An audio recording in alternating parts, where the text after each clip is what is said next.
എല്ലാവർക്കും നമസ്കാരം. നിങ്ങൾ പെട്ടെന്ന് നിൽക്കുമ്പോൾ അടുത്ത് നിൽക്കുന്ന ഒരാൾ കൊളാപ്സ് ചെയ്ത് വീഴുന്നു. അദ്ദേഹത്തിന് എങ്ങനെയാണ് ഇഫക്റ്റീവായിട്ട് CPR കൊടുക്കുക എന്നുള്ളതാണ് ഞാൻ വളരെ ഷോർട്ടായിട്ട് കാണിച്ചു തരുന്നത്. ആദ്യമേ പറയട്ടെ, തലചുറ്റി വീഴുന്ന എല്ലാവർക്കും കൊടുക്കേണ്ട ഒരു സംഭവമല്ല CPR. പിന്നെ എപ്പോഴാണ് കൊടുക്കേണ്ടത്? തലചുറ്റി വീഴുന്ന ഒരാളെ നിങ്ങൾ നോക്കുമ്പോൾ അദ്ദേഹത്തിൻ്റെ കഴുത്തിൽ ഇവിടെ നാടി പിടിച്ച് നോക്കുന്ന സമയത്ത് പൾസ് ഇല്ല, അതുപോലെ തന്നെ അദ്ദേഹം ബ്രീത്ത് ചെയ്യുന്നില്ല, അതായത് ശ്വസിക്കുന്നുമില്ല, ഹൃദയമിടിപ്പുമില്ല എന്ന് നിങ്ങൾക്ക് തിരിച്ചറിയുമ്പോഴാണ് അദ്ദേഹത്തിന് നിങ്ങൾ CPR സ്റ്റാർട്ട് ചെയ്യേണ്ടത്. എങ്ങനെയാണ് കൊടുക്കേണ്ടത്? രണ്ട് രീതിയിലാണ്.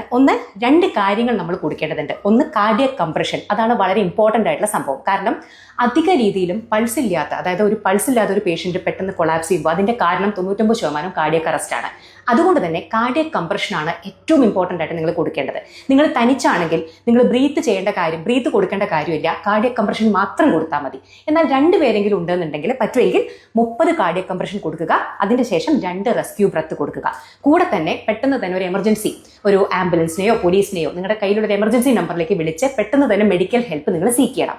ആ മെഡിക്കൽ ഹെൽപ്പ് വരുന്നത് വരെ നിങ്ങൾ CPR കണ്ടിന്യൂ ചെയ്യണം. ആ CPR കൊടുക്കാനുള്ള, കാർഡിയക് കംപ്രഷൻ കൊടുക്കാനുള്ള രീതി എന്ന് പറയുന്നത്, നിങ്ങൾ റൈറ്റ് ഹാൻഡഡ് പേഴ്സൺ ആണെങ്കിൽ ഇത്തരത്തിൽ ഈ രീതിയിൽ ലോക്ക് ചെയ്യുക. അതിനുശേഷം 2 നിപ്പിളിൻ്റെ ജസ്റ്റ് നടുവിൽ കുറച്ച് താഴെയായിട്ട് ഇത്തരത്തിൽ കൈകൾ വെക്കുക. ഈ കൈ സ്ട്രെയിറ്റ് ആയിരിക്കണം. കൈ ഇങ്ങനെ വളയാനോ അല്ലെങ്കിൽ അങ്ങനെയൊന്നും നിങ്ങളുടെ ബോഡി അനങ്ങാനൊന്നും പാടില്ല. വളരെ നിങ്ങളുടെ കംപ്ലീറ്റ് ആ ഒരു പ്രഷർ കൊടുക്കാൻ പറ്റുന്ന രീതിയിൽ 1 2 3 4 5 6 7 8 9 10 ഇത്തരത്തിൽ 30 കാർഡിയക് കംപ്രഷൻ കൊടുക്കുക. അതിനുശേഷം മൗത്ത് ടു മൗത്ത് ഇത്തരത്തിൽ റെസ്ക്യൂ ബ്രത്ത് കൊടുക്കുക. ഈ മൗത്ത് സീൽ കംപ്ലീറ്റ് ആയിരിക്കണം, വായു പുറത്തേക്ക് പോകാൻ പാടുള്ളതല്ല. അപ്പോൾ 30 കാർഡിയക് കംപ്രഷൻസ് കൊടുക്കുക, 2 റെസ്ക്യൂ ബ്രത്ത് കൊടുക്കുക.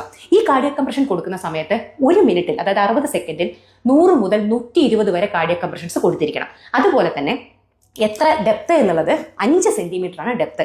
അത് ഇത്തരത്തിൽ കുറയാനും പാടില്ല, ഇത്തരത്തിൽ ഒരുപാട് കൂടാനും പാടില്ല. അത് രണ്ടും ശരിയല്ല. കറക്റ്റ് എന്ന് പറയുന്നത് 1 2 3 4 ഇത്തരത്തിൽ 5 സെന്റിമീറ്റർ ഡെപ്തിൽ 1 മിനിറ്റിൽ 100 മുതൽ 120 വരെ കാർഡിയക് കംപ്രഷൻസ് കൊടുക്കാനാണ്. ഇത് എത്ര നേരം വരെ കൊടുക്കണം? ഒരു മെഡിക്കൽ ഹെൽപ്പ് കിട്ടുന്നത് വരെ നിങ്ങൾ ഈ തരത്തിൽ 30 കാർഡിയക് കംപ്രഷൻസ് 2 റെസ്ക്യൂ ബ്രത്ത് വെച്ച് കണ്ടിന്യൂ ചെയ്യണം. അതർവൈസ് ആ മനുഷ്യനെ ഓരോ 2 മിനിറ്റ് കൂടുമ്പോഴും നിങ്ങൾ പൾസ് ഉണ്ടോ എന്ന് നോക്കിക്കൊണ്ടിരിക്കണം, ബ്രീത്ത് ചെയ്യുന്നുണ്ടോ എന്ന് നോക്കണം. പൾസ് തിരിച്ചു വരുന്നു, ബ്രീത്ത് ചെയ്യാൻ തുടങ്ങുന്നു എന്നുണ്ടെങ്കിൽ അപ്പോഴും നമുക്കിത് നിർത്താവുന്നതാണ്.